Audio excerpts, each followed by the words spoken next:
Joe presents Games for the End of the World together with Links. Hey, what's happening? I'm Tom Deacon, and this is Games for the End of the World together with Links. I can't believe it. It's episode 7. 14 weeks I've been down in this bunker, avoiding... basically, if you're new to the show, there's been an apocalypse, just to bring you up to speed, and I've been down here in this pretty much a gaming utopia. And for those of you guys returning, welcome back. Lovely to have you on board. Each episode, I am joined by a guest, and I am very excited about my guest. To my right, professional gamer, presenter, and co-editor of Outside Xbox, it's the one and only Jane Douglas. Hi, Tom. Thank you for that lovely introduction. And having me here in your bunker. It's a nice bunker. It's not bad, is it? Yeah. And it's so lovely. And can I just say, Jane, you look like there isn't an apocalypse going on. How have you remained so elegant coming into this bunker? This is what I call my post-apocalypse glam. Yeah. So you get dressed up once for the end of the world and then see how it goes. So we're 14 weeks in, the makeup's holding, check in another year, and it'll be all Mad Max up in here. Yeah. Mad Max up in here. And a nice footwear, because it's appropriate footwear with an air bubble at the back. Because how are you finding the apocalypse? I find it a bit of a sort of a drag. You've got to run from the mutants, obviously. So I've got trainers, but a dress, because there's always time for glamour, even in the apocalypse. I love it. Well, listen, it is an absolute pleasure to have you down in the bunker to chat about all things gaming. And at the end, not to put you on your toes right now, but at the end, there will be a question where I say to you, Jane, what game would you like to play for the rest of your days in this bunker? So just have a little think about that now. Okay, all right, and we're going to go for sort of the early days of you getting into gaming to what you're doing now. That's all on the way. But my first question I'm going to pose to you, Jane, is if there was an apocalypse that was really maybe another level 5 on from what we're going through now, who would you want from the gaming world to be with you to help you through that?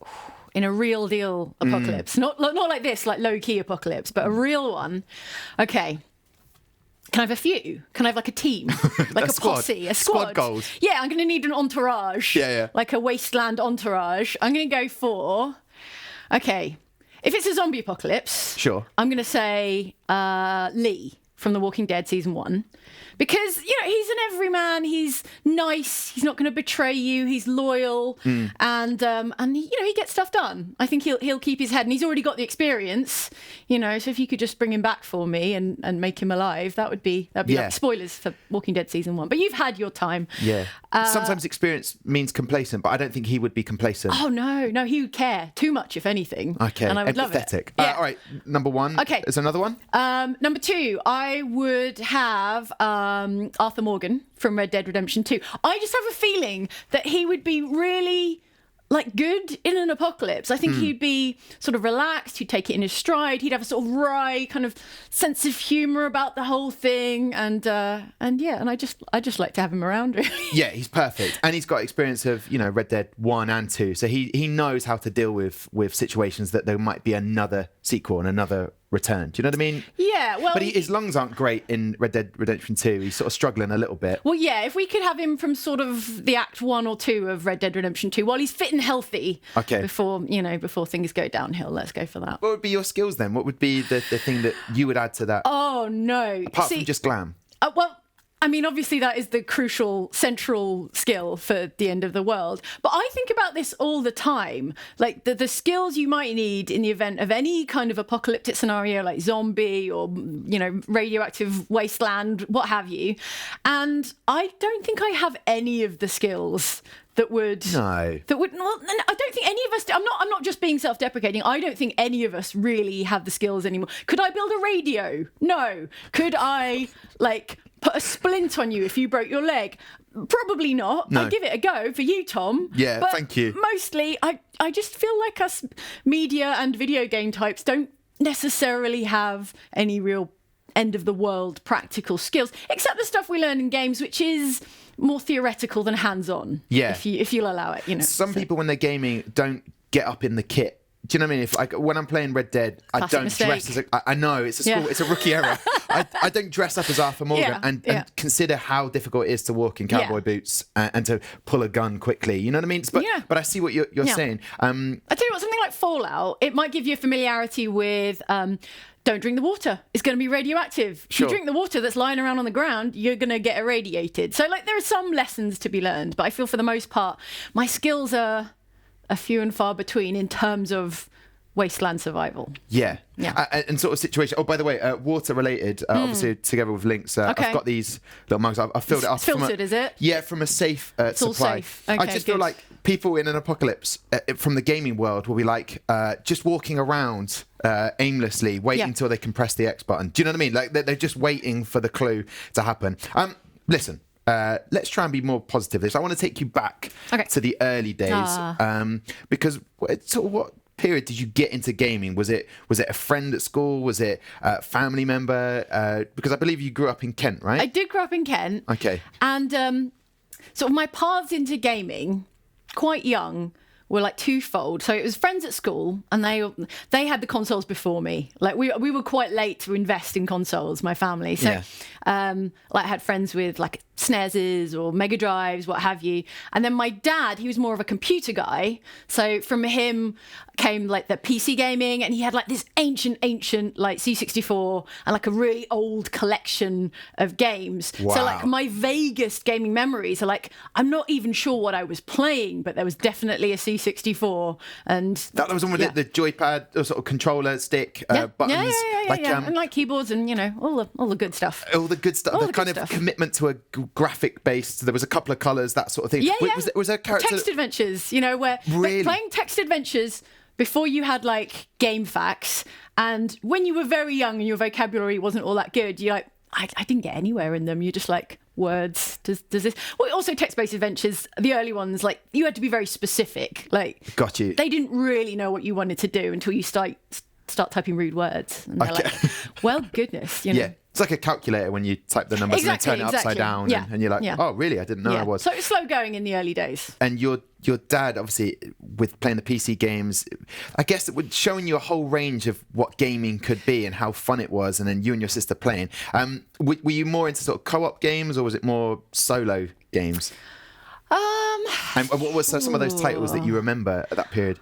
God, I remember Tomb Raider 1, obviously. That was very, very influential. Yeah. Iconic, even. Final Fantasy VIII.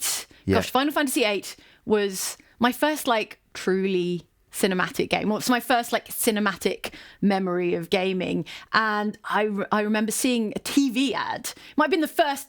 It can't have been the first, but it's the first TV ad I remember for a video game. And they had, like, I think, like, the ballroom cutscene from Final Fantasy VIII. And I was just like, I've got to play that. Yeah. Like, that's mine now. Yeah, is it more that kind of the story that you were...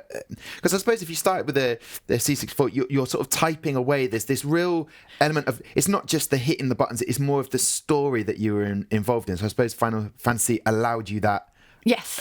fantasy in the title, but like the name and you exploring that side of things more. Yeah, definitely. The through line, I think, of my gaming career, like I love the competitive stuff. I love playing with friends and all the rest. But I think the thing that really drives me is a good story, is a really like involving story and character. Okay, and you mentioned your mates had like a SNES and other games, N64, what have you? Yeah. So when you went to friends' house, were you playing games with them, like co-ops and things like that? I remember a friend from school, and she had Zelda, obviously. She had an N64, and she would play, and I would watch, and it would go on for ages, and I'm like, it's soon, it's my turn. It's my turn to play. And then her mum would come in and be like, gosh, you girls have been indoors all day. You should go out and enjoy it. I'm like, no, it was my turn. So that's my lasting memory of early Zelda. Yeah, because I think some people look at gaming like you're indoors all the time. It gets a negative press, but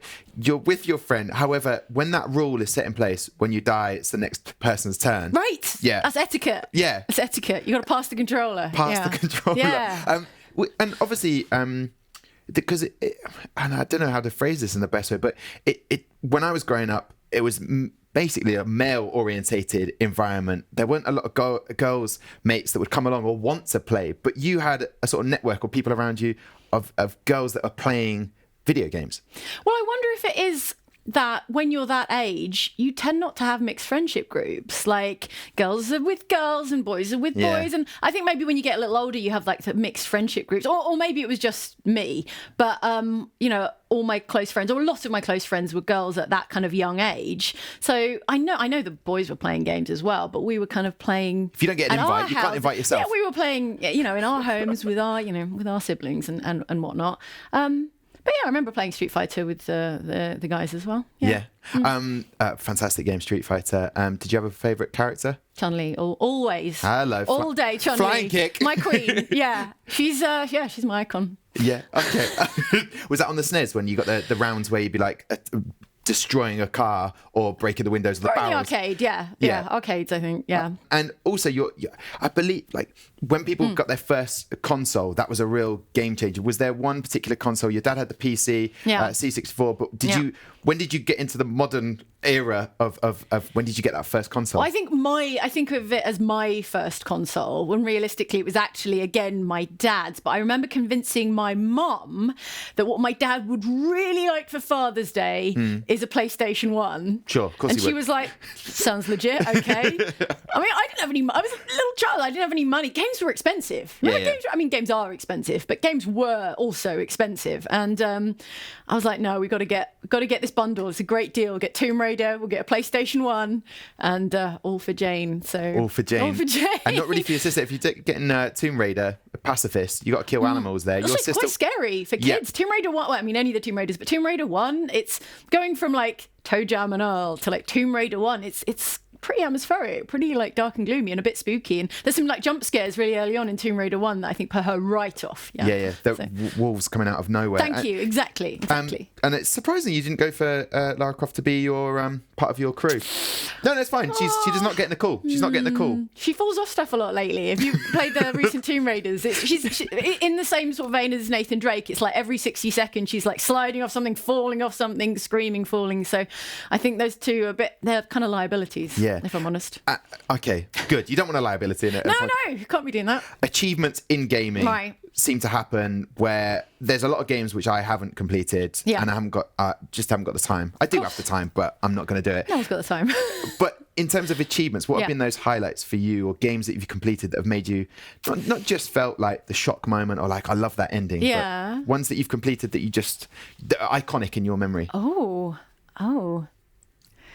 In terms of achievements, like things that I've achieved, well, I don't know that I've achieved a great deal within games. Nothing to write home about. Like brag-wise, I remember Max Payne 2. Okay, so Max Payne 2, you could complete it and get a certain ending. Yeah. And I was really involved with character story. Like, it's a wicked game. It kind of it introduced and popularized that kind of slow-mo bullet time around the same time as The Matrix, and it was a nice coincidence for them. And I loved that game. Like, it was so much fun. Like, so cool looking, but also like I loved the characters. There was a little kind of romantic subplot. Yeah. Another little theme for me. I love like a bit of romance, and the way the game ends is quite an unhappy ending, actually. Here we go again. Like another unhappy ending.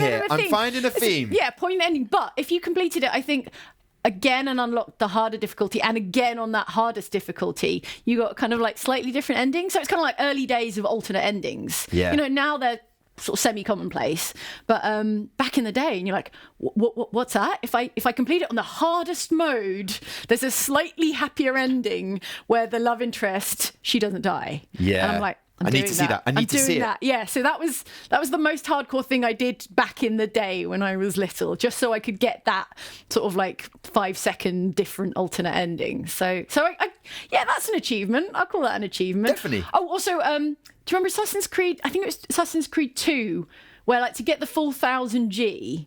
Back when people cared about getting like the full 1000G on a game. Yeah. I love gamerscore, but it doesn't feel like it means as much in this generation as it did like on the 360. I got 1000G on Assassin's Creed 2, and I did the bloody thing where you have to collect 100 feathers. And you have to like jump around the rooftops all over Venice or wherever and get 100 feathers and put it in this chest, and then you're like, blam, 1000G. So that's probably my greatest achievement. Okay. Which is very sad now. No, it's not. But there's a kind of, is it competitiveness or is it bragging rights? That was actually a competition. I was in a competition with a friend, and we were like, okay, it was over Christmas, I remember, because Assassin's Creed was like a good Christmas game for me, like a kind of catch up over December game. And we were like first to 1000G. And so that was it. That was why I had to get the 100 bloody feathers. Because I was like, I'm going to get to 1000G before you. And then I can't remember what even the stakes were. But that was a sort of competitive thing. Yeah. That's quite unusual for me. I'm not very, very competitive. But there's moments where it comes out. Yeah. What did you make of the Assassin's Creed film? Was there 1,000 G's on the line? Who can see the film first? There wasn't any competitiveness like that. No, not really. I came to that film quite late. Actually, I think I saw it on a plane or something like that. It was interesting. Like, there are so many places you can go with an Assassin's Creed film, and like, I don't know if that's the way I would have gone. Like, the sci-fi aesthetic is cool, but when I think Assassin's Creed, I think of like, historic Venice or what have you. So I probably would have done something more in line with Assassin's Creed 2 or something. Okay, all right. And were you ever involved in the World of Warcraft?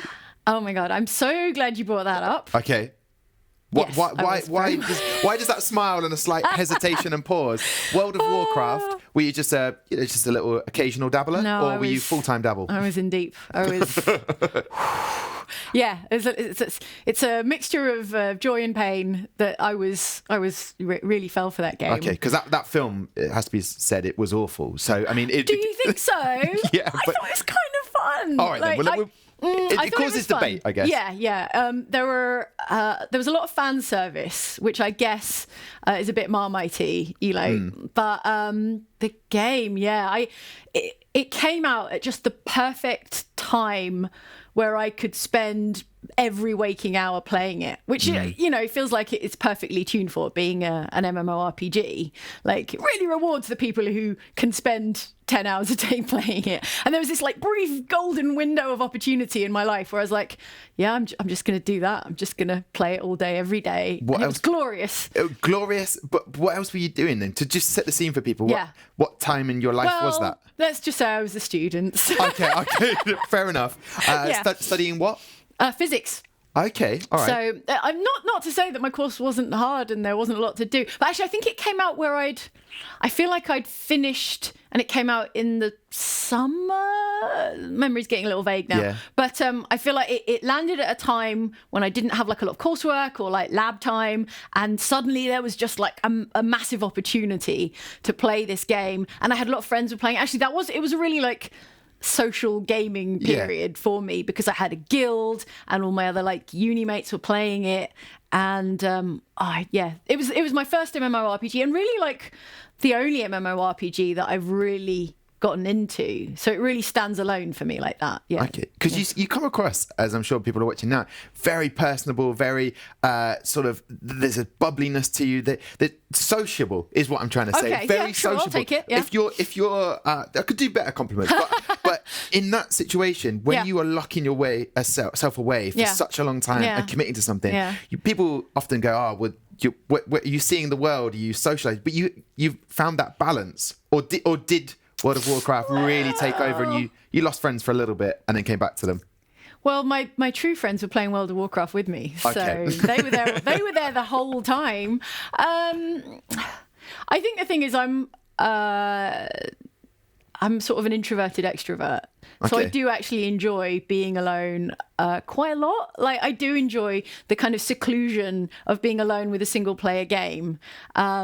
And that kind of recharges me for the times when I'm playing with friends, IRL or online, or just out and about. So I think games have got that balance for me, the way I enjoy them. Okay, all right. World of Warcraft done. We'll just so good.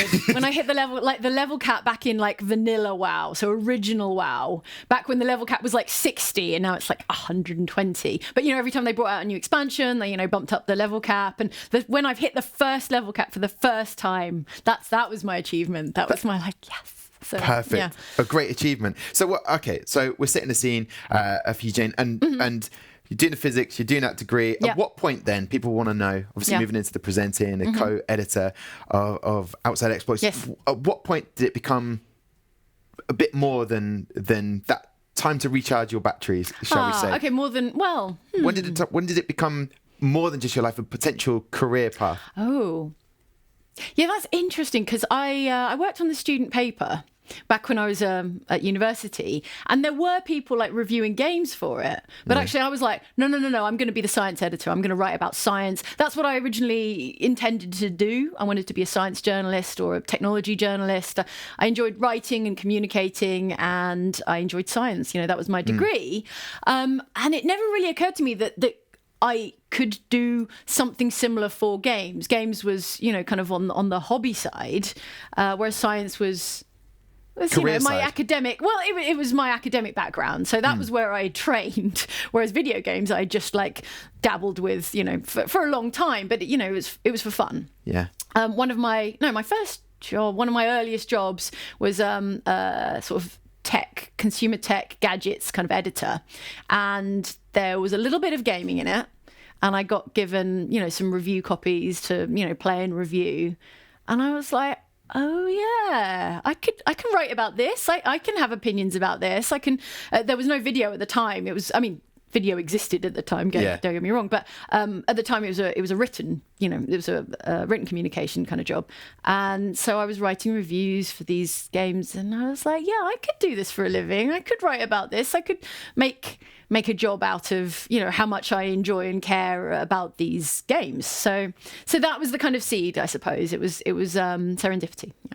Okay. I like that. Yeah. Beautiful word, serendipity. You did end up, I believe, if I've done my research correctly, at the European Space Agency. So that sounds like the coolest job ever. But you were there, but then went, you know what? I still think I want to get myself into the world of gaming. Yes, that was actually, it was like a graduate training scheme for science communication. So obviously the European Space Agency, this was in the Netherlands, where they have...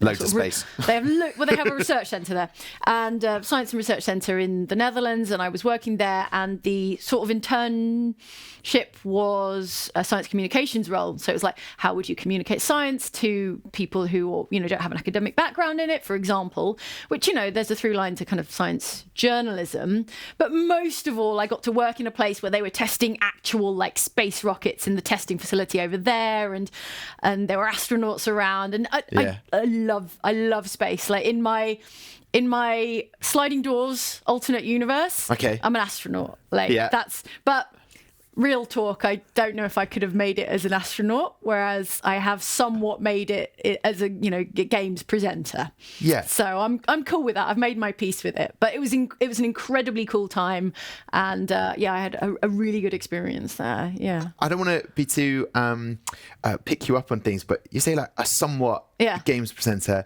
I totally disagree massively. I mean, the fact that in April you were put forward for the 100 of the most influential women in the games industry in the UK just goes to show that you say like, yeah, I've done well. I think we're always modest of it, but do you see that as an incredible achievement? Are you happy with that? Are you like being in that group of 100 other women that are in the games industry? I mean, it's always lovely to be recognised, and the other women recognised in that award were like incredible achievers in their respective fields, and some of them actually make games. I don't make games, so no. So because I think it's difficult to have that discussion, because you say the games industry has changed a lot, and you've been part of that. Yeah. Once you start deciphering genders, non-gender, whatever, it almost seems a bit. You want to be credited for the work you've done, but it's not necessarily about. I don't want to take credit for the incredible work that the other women recognised in that award you mentioned. Everything they've done, when what I'm doing is, making videos and having fun and talking about that stuff. If that's good for our audience watching, like if it's cheering or heartening or encouraging for them, or if it encourages them to get into games, then brilliant. Like I am ecstatic if that's the case. Yeah. Yeah. Okay. I like that. So you're not trying to say that you're doing noble work, but you're just enjoying the work that you do. And I can't pretend that it's like noble or worthy. I have a lot of fun with it, and we get to meet some like amazing members of our community. Our community is so strong and so warm, and I feel like, how did this happen? Like the internet is notoriously like a difficult, challenging, not always nice place, but our audience, our community has been so good and so cool that it gives me the feels. Yeah. Perfect. I like this. Okay, so the early career, so how did it start then to getting into the presenting that you do for the gaming? How did I get into the presenting side? Yeah. Well, I worked for GameSpot for a while, and that was a combination of video work and also, kind of written reviews and news and articles and what have you. And I really enjoyed the video presenting side of it, and there was a strong video focus. Like they were moving even more into video while I was there, and that kind of that guided me into like the video sort of focus that we have now. I founded Outside Xbox with Andy and Mike, and we're all from kind of trad media backgrounds. Mike was a magazine journalist. I came from GameSpot. Andy actually worked for Microsoft for Xbox initially. So our background isn't like what you think of as the traditional YouTuber. Like obviously, like those guys and girls are extremely successful and they do their own thing.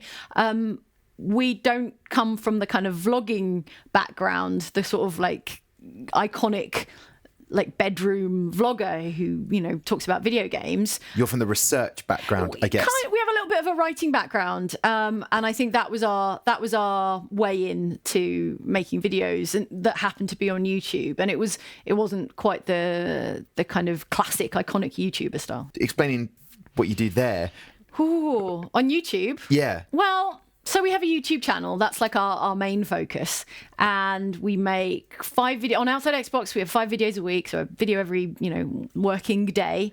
And that's been keeping us pretty busy. I got to say, we're not an enormous team.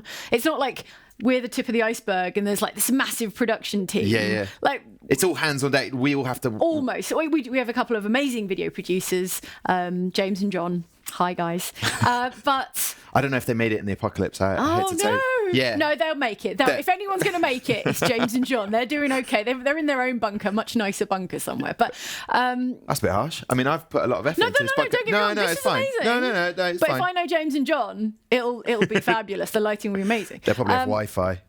Yeah, we don't have Wi-Fi. Don't have it down here. Oh, I've tried. I've turned it on and off a few times. It still isn't working. We've reset the router. We've checked the NAT settings. There's just... I don't know if I can last the apocalypse if there's not going to be Wi-Fi, I'll be honest with you. So the team is small. You put team is small. It's kind of a... I don't want to call it a treadmill, but it's a little bit of a treadmill in that, you're committing to a certain output of video, and that does keep you extremely busy. And we're trying, as we kind of develop and evolve, to like find space to do things around that, to do, to pursue other interests and make videos, in different styles and to do other things. Like of late, we're really getting into Dungeons and Dragons. Okay. So is that time. Stranger Things related? I mean, I suppose it's not unrelated. I think we started a little bit before. No, I can't remember. It must have been around the same time. But I think D&D, tabletop RPGs generally are just having like such a moment, and that... Would you say resurgence? I would say resurgence, yeah. Absolutely. And the thing is, we hadn't, obviously, up until a few years ago, we hadn't played any like tabletop RPGs, and we didn't really get them. And then once you start, you realise it's just improv theatre for game nerds. Like, and I say that with love, it's improv theatre with dice and rules, and it is so good. It's perfect for us kind of like show off gamers, I think. Yeah, and we're having so much fun with it. So we found a little time around the kind of YouTube content schedule to do live shows, to take like D&D to kind of conventions and also just like get together in like the basement of a pub and play some D&D. Yeah. It's a bit more sort of like one-on-one rather than being on the online world. Does it sort of like that social aspect? There's the amount of cafes, the amount of places I've seen with board games in, which seems to be the new thing. If you want to just like say, if there's anybody like you back to when early days where you were at your friend's house and her mum was like, you need to go outside. Perfect. We'll go and do some tabletop. We'll go play a board game. It's very social, and it's more, I guess it's more intimate in a way than social gaming. You're at a table, it's conversation based. Like there are dice, but it's really like people coming out of their shells, I guess.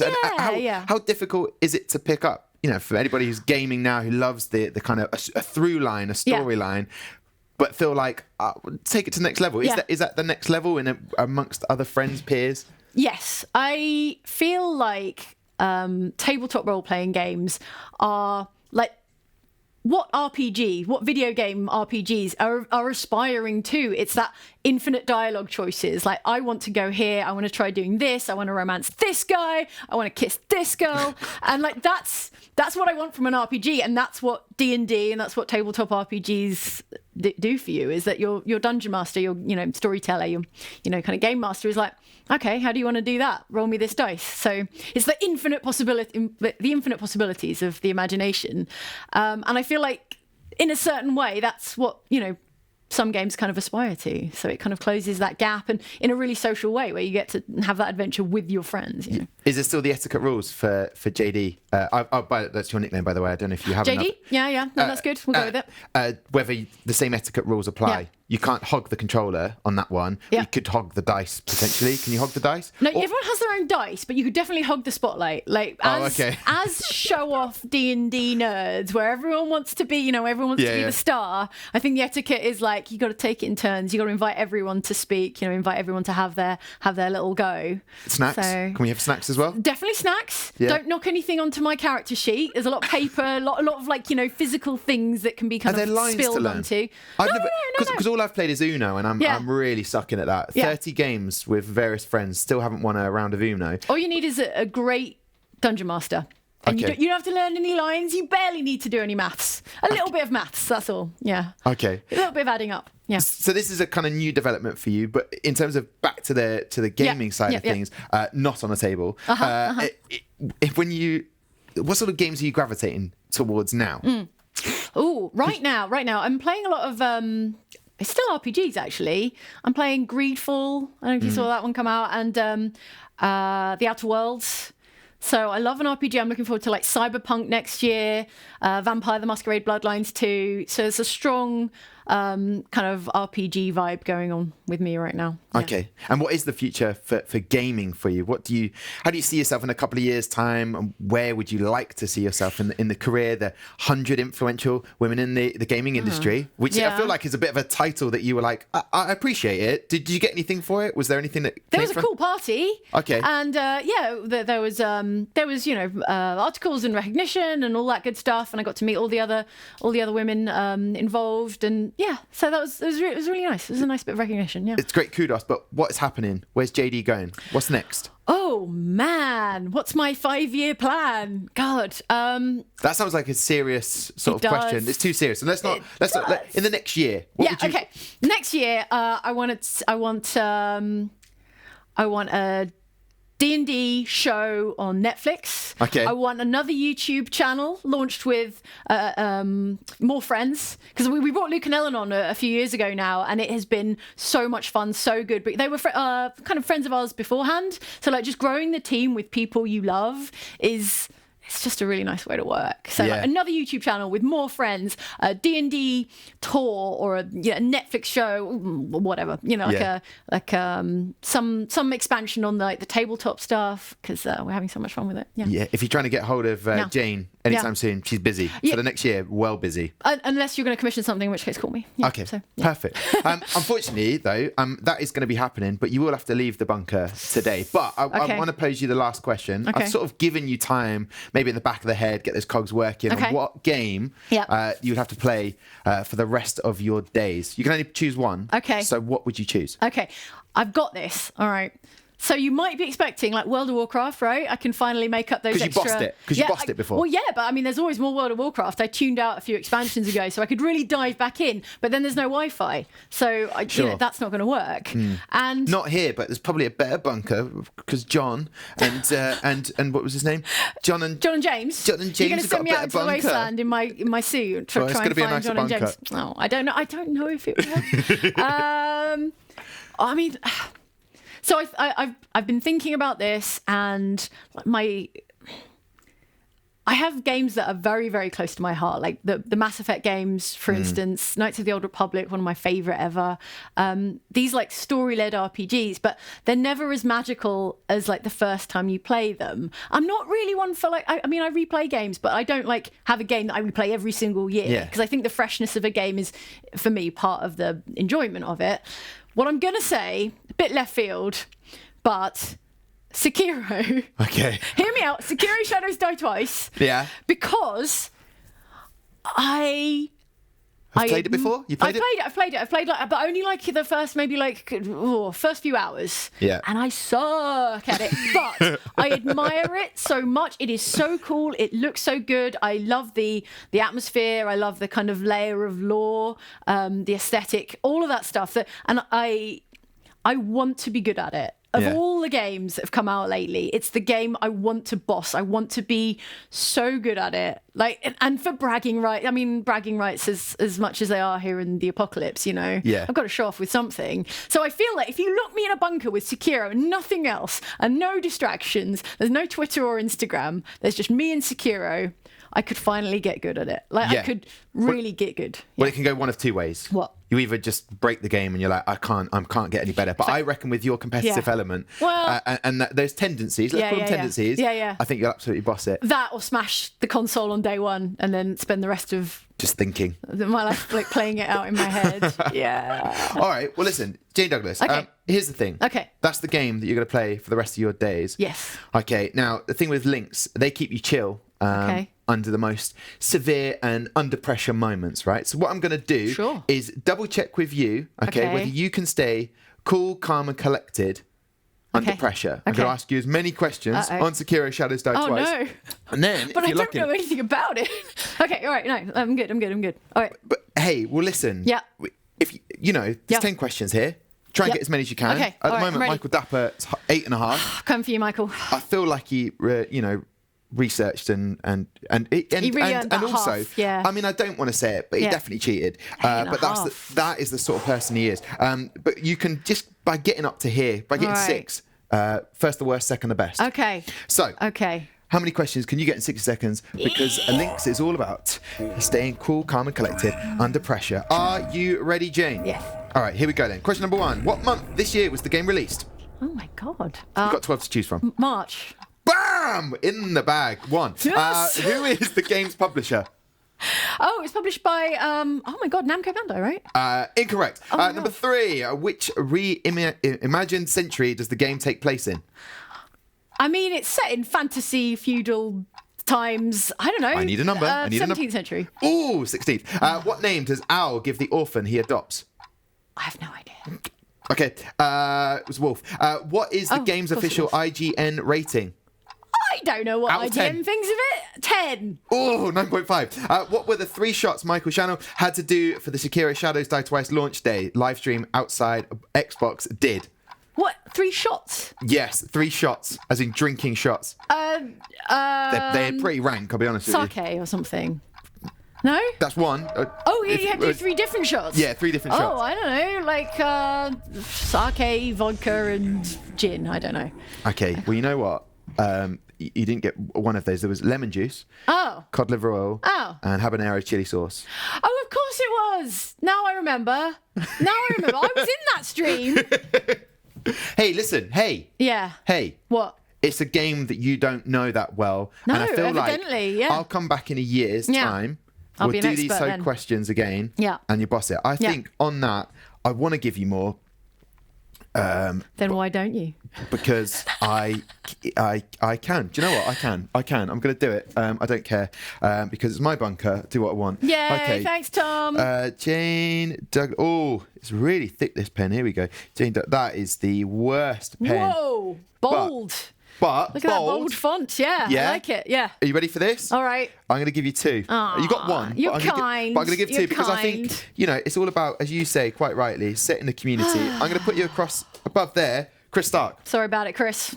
Jane Douglas. Yeah. How do you feel like the bunker adventure? It's all everywhere now. Oh, no. Don't worry about it. All right, you got showers down here, right? Oh, yeah, I got a sink. There you go. You've thought of everything. Did you feel tense during that? Yeah, I did. Yeah. Yeah. But did you stay calm and collected like Links provides? No, not at all. I panicked. Namco Bandai, what was I thinking? Oh my God. I'm not going to live this down. Oh, but everyone's dead, right? Because it's the... Oh well, that's good. The end of social anxiety is the one thing you've got to look forward to in the apocalypse. Great. That is perfect. We've conquered something. Well, Jane, thank you so much for coming in. I hope you've enjoyed it. It's so lovely to find out about everything. Best of luck with the rest of the year and global domination. And you too. And I hope you've enjoyed it for Games for the End of the World. That's the end of season 1 for episode 7. What a great way to end it. if you've liked this episode, make sure that you subscribe, like, do all the usual things that help my social anxiety. Perfect. Thank you very much. We'll see you next time. You have been watching Games for the End of the World on Joe, together with Links.